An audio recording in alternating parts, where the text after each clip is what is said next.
So to the right here we have Hisingen, and Hisingen is the 5th largest island in Sweden, but the most populated island in Sweden, and still a part of Gothenburg, of course. And on Hisingen we find Lindholmen, and Lindholmen was the first part of Hisingen to be industrialized. Today, however, it's more of a center for IT and technology amongst many modern apartments. It's therefore called Gothenburgs own Silicon Valley. Tornet, det har säkert sett det tidigare, det ska såklart nästa år. So in the middle of Lindholmen, you can find this very tall tower that they are building here. It's called the Colab Tower, and will be done next year. Many of you have probably already seen it. Karlatornet kommer bli 245 meter högt med 76 våningar, vilket kommer göra det högsta tornet i hela Norden. So the tower will be 245 meters with 76 floors, which makes it the tallest tower in all the north.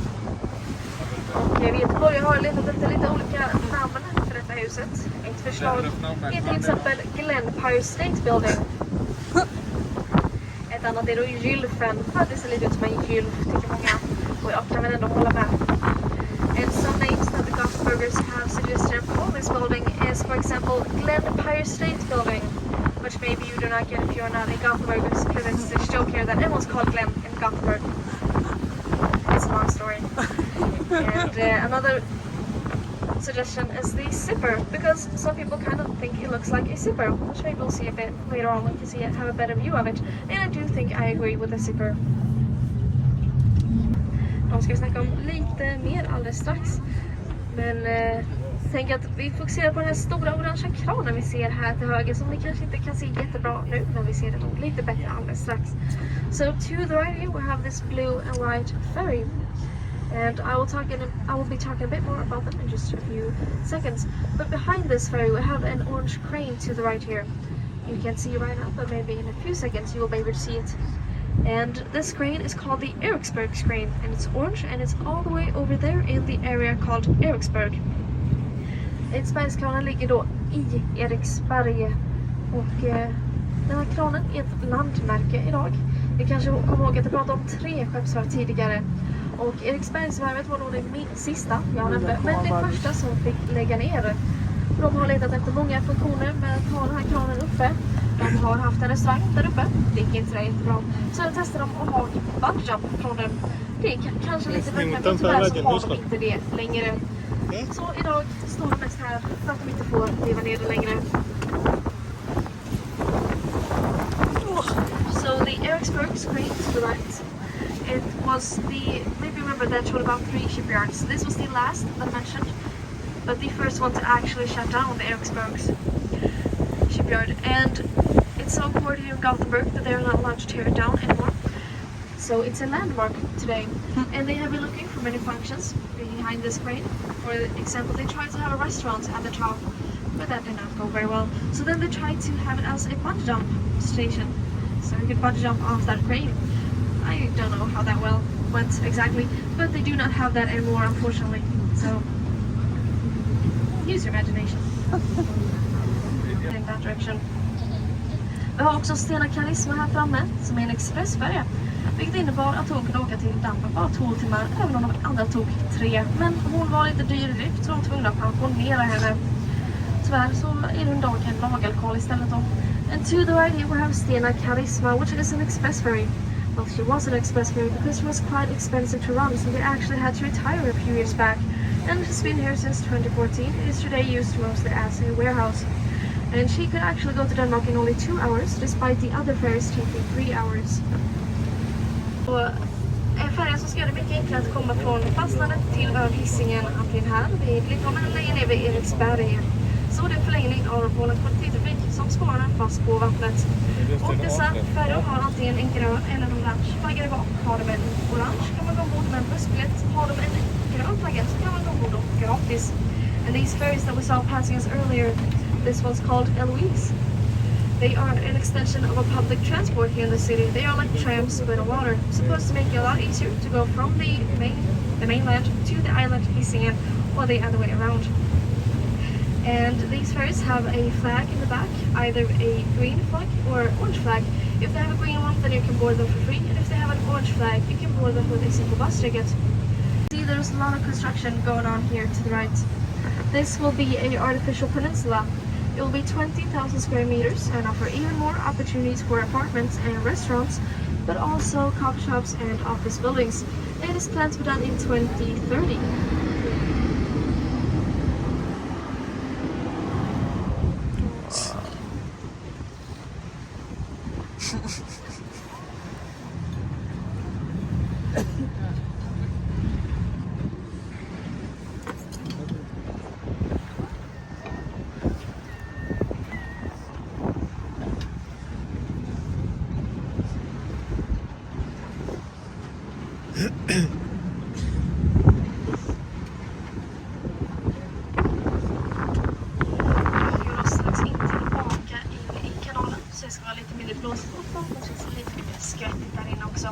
So very soon we're going back into the canal where it hopefully will be a bit less windy and a bit less splash as well.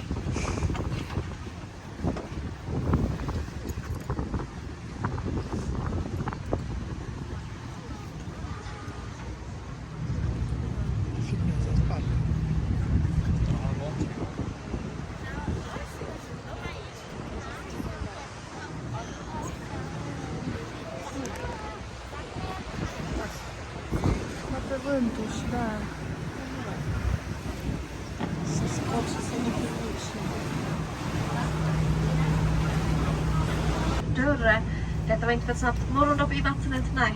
Det var att skulle vara väldigt enkelt nästan vara direkt från båten in i den här lagerlokalen som det en gång var, eller andra hållet om. So this very large red door to the right here, it was not for a quick dip in the water in the morning, no. It was supposed to make it a lot easier to load goods directly from the boat into this warehouse as it once was, or the other way around. Det heter fortfarande lagerhuset, men det är ingen lagerlokal idag. Det är ett kulturhus och en restaurang istället. And this is called the warehouse in Swedish, but it's not a warehouse anymore. It's a culture house and a restaurant instead. Efter nästa bro kan vi också kolla upp till vänster, för då ser vi det som är kvar av stadsmuren. And after the next bridge we can look up to the left and see the remains of the old city wall, so keep your cameras ready. Så ha era kameror ready.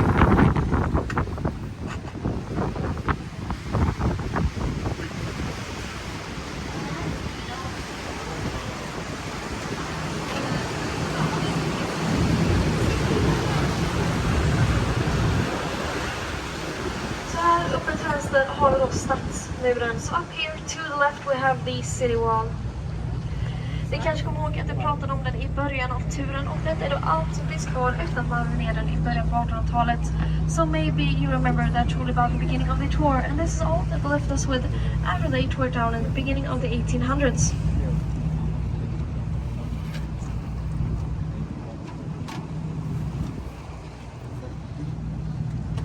Alldeles strax här till vänster ser vi också en av de kändaste byggnaderna i hela Göteborg, nämligen Feskekörka.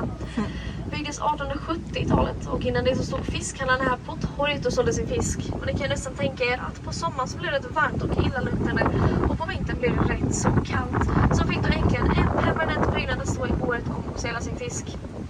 So to the left here we have one of the most famous buildings in all of Gothenburg. It's called the Fish Church, we'll say here, Feskekörka. It was built in the 1870s, and before that the fishermen stood out here in the square and sold their fish. And as you can possibly imagine, in the summertime it got very hot and smelly, and in the wintertime it got very, very cold. So they finally got their own permanent building standing all year around to sell their fish. Det är fortfarande en fiskmarknad, man kan köpa fisk och hålla men ha lite trevlig lunch eller vinprovning.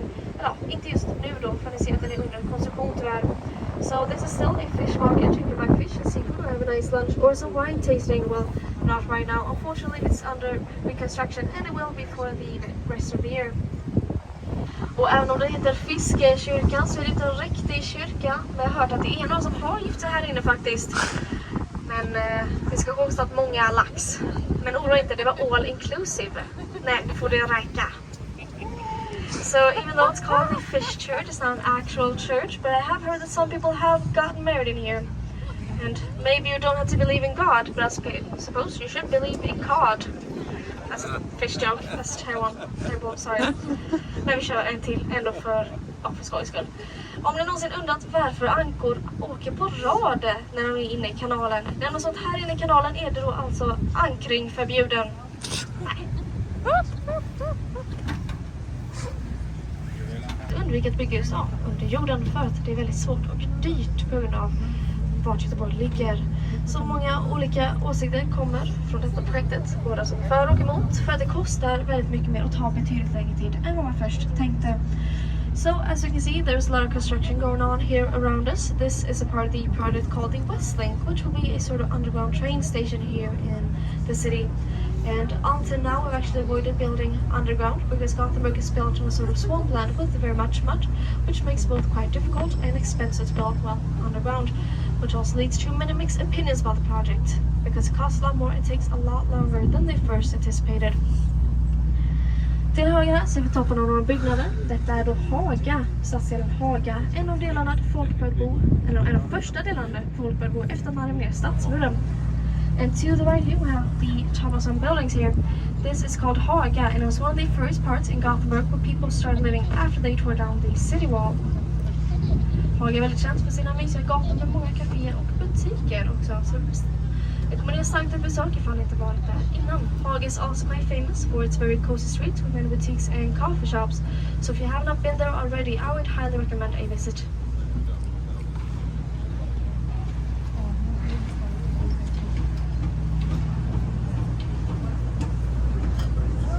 Hela vägen tillbaka till där vi började.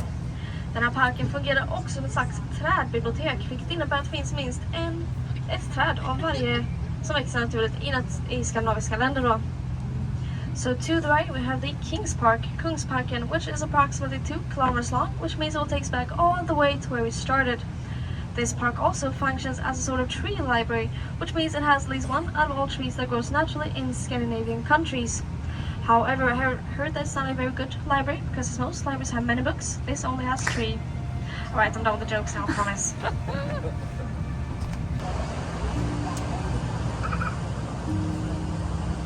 Och kolla upp här till vänster ser vi en stor rund byggnad med röda fönster. Detta är då Pedagogen. And up here to the left we have this large round building with red windows. It's called Pedagogen.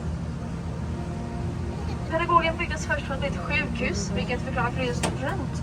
För att man här till så man att sjukdomar och bakterier fastnade i hörn. Så hade man inga hörn, då hade man inga bakterier heller. Det är rätt så intressant till det du frågar mig. So Pedagogen was first meant to be a hospital, which explains why it's round, because at this time people thought that sickness and diseases was trapped in corners. So if you had no corners, well then you had no sickness either. Which is quite an interesting theory if you ask me. Och gav till oss människor. Och som straff så fick jag då detta pyramid som huvud och får spela en evighet här i Göteborg. So now we have reached the last statue of the tour and it's this man right here. His name is Prometheus and according to legend he stole the fire from the Greek gods and gave to us humans and was therefore punished with his pyramid as a head and gets to spend an eternity here in Gothenburg. Han är också en enda göteborgare med både sixpack och ölkagge på en och samma gång.